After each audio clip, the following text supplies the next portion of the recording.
Hey guys, welcome back to my channel. My name is Kim. If you're new here, welcome. Thanks so much for stopping by. I hope that you will go ahead and hit that subscribe button down below to get more bookish content from me in the future.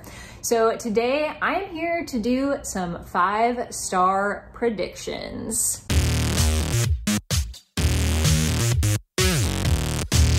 Basically, I'm going to be talking about 5 books that I believe I might end up giving 5 stars, or that I hope I will give 5 stars because they sound like books that could be 5 stars for me.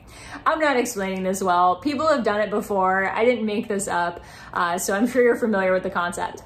But I have 5 books here, and I'm going to just talk through what the book's about and why I think that I personally might give this book 5 stars. So the first book that I have here is Attachments by Rainbow Rowell. This is actually the UK edition, and can we just talk about how cute and small the UK editions of books are? Like, if I could buy all of my books in UK editions, I would do that. But it takes forever to ship, and it's kind of a pain in the butt because the only place I can think of to get them from is Book Depository, which I recently learned is owned by Amazon, so I'm not a huge fan of that.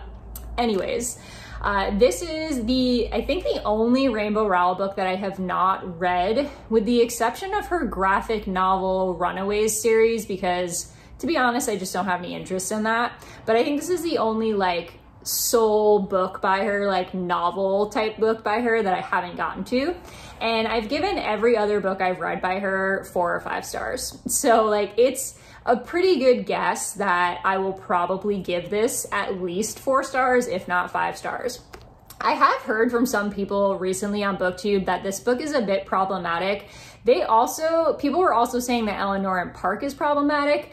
I read Eleanor and Park a couple years ago and absolutely loved it. I don't remember the story enough to know if it was problematic, but I don't know. I enjoyed it when I read it.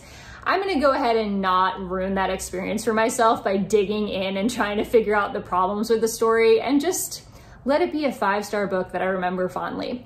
But anyways, Attachments is about this kind of like office romance, I believe. It says it's 1999 and the internet is still a novelty. At a newspaper office, 2 colleagues, Beth and Jennifer, email back and forth discussing their lives in hilarious detail, from love troubles to family dramas. And Lincoln, a shy IT guy responsible for monitoring emails, spends his hours reading every exchange. So he basically starts reading their emails, and then there's some sort of romance involved. I don't really need to know much more. It's Rainbow Rowell. I love her romances. They're always super cute. I remember like some people were saying this is problematic because it's like a little stalkerish that he's reading their emails, but I don't know. I don't dig into my romances that much. Like, if I enjoy reading them and I think the romance is cute, then like that's enough for me. Like, I don't need to like dissect and analyze things to that extent if I'm just reading something for enjoyment, but that might just be me. So this one, I'm guessing, is gonna be 5 stars, if not 4 at the very least when I get around to it. Next, I have a book that I recently acquired and will be included in my next book haul because I got it after I filmed my previous book haul. So this one is called I Hunt Killers. It's by Barry Liga. This is a YA mystery thriller. It is about a kid who is the son of a serial killer, and he is recruited by, I think, the police. So it says, with bodies piling up in the sleepy town of Lobos Nod, Jazz must work with the police to prove that murder doesn't run in the family. So I guess maybe they think he's responsible for the murders in town because his dad was a serial killer. I don't know. I'll pretty much read anything with serial killers. Like, that's it. That's all I need to know. I don't care what it's about. As long as there's a serial killer involved, I'm down. I'm interested. I'll probably love it. This one sounds interesting because, again, it reminds me kind of, I feel like I've said this so many times about books over the last couple of months, but it reminds me a bit of the Natural series because in that, one of the characters, Dean, is the son of a serial killer, and he's convinced that he's going to end up like his dad, but he works for the FBI catching serial killers. So it has like the same kind of vibes as that, but it's only one kid instead of a group of kids.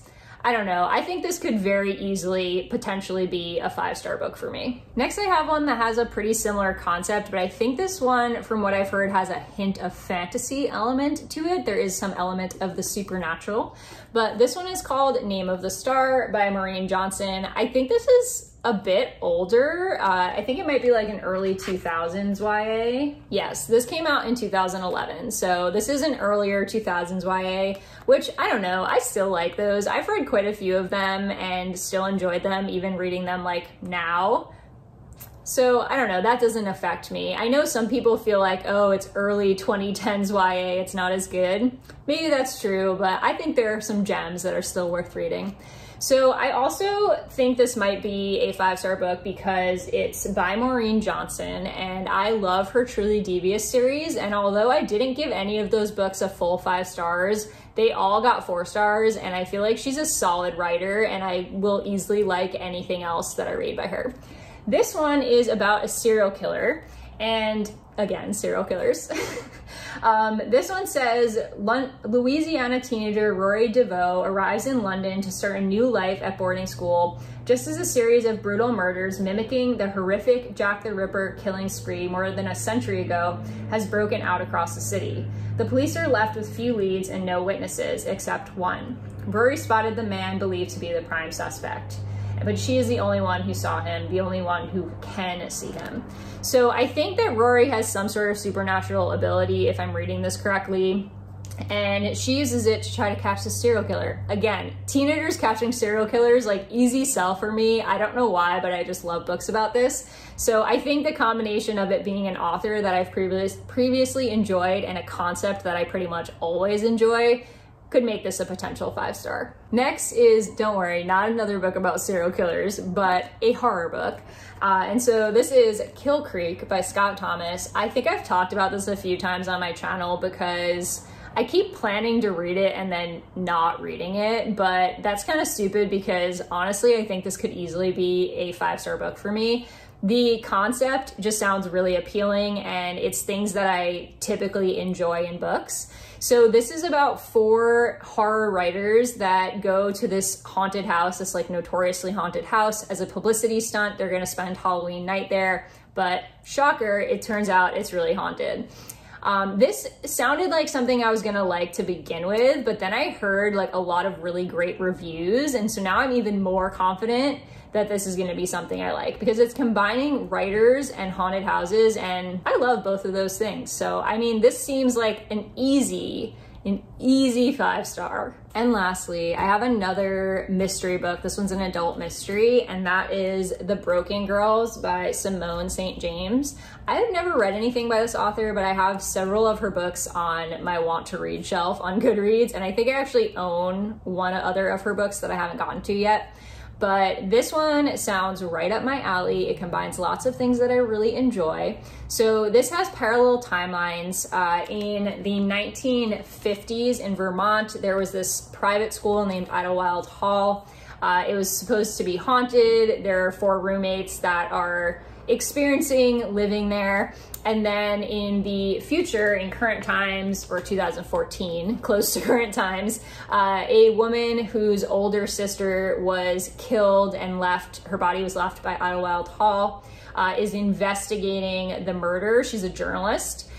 Because even though the boyfriend was tried and convicted, she's convinced that there was more to it than that. So this combines boarding schools, murder/mystery, and journalism. I love all those things. So I feel like this is gonna be an easy sell for me. It sounds really interesting. I think I could easily give it 5 stars. I haven't read anything by this author, so I don't know how I'll feel about her writing style, but the concept alone has me sold. So I'm gonna keep this on here and hope for the best. Okay, so that wraps up today's video. I hope you enjoyed. Thank you so much for watching. If you've read any of these books, please let me know in the comments what your thoughts are. Obviously spoiler free, but let me know if you've read them. And additionally, let me know if you've read any 5-star books recently that I can add to my never-ending TBR. I will see you guys in the next video.